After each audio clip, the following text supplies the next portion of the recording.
இங்கே பாருங்கள், இந்த இலை எவ்வளோ பெருசாக இருக்குது பாருங்கள். இவ்வளோ பெருசாக இருக்குது, ரொம்ப பெருசாக இருக்குது. ஸோ இது பழைய இலை. அந்த புது இலை பாருங்கள் எவ்வளோ அகலமாக வந்திருக்கு. இது பாருங்கள் எவ்வளோ அகலமாக வந்திருக்கு. நான் கை வச்சு காமிக்கிறேன். என்னுடைய கையே குட்டியாக இருக்குது பாருங்கள்.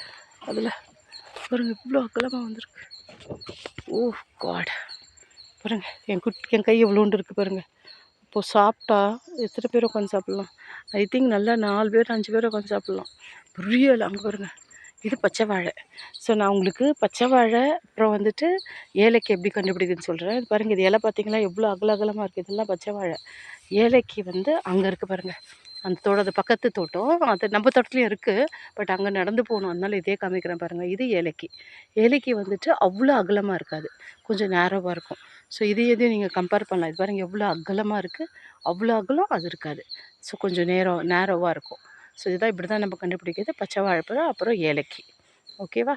இல்லை பிடிச்சிருந்தா லைக் பண்ணி சப்ஸ்கிரைப் பண்ணுங்கள். நிறைய விஷயங்கள் நான் உங்களுக்கு வீடியோவில் போட்டுறேன். பாய்.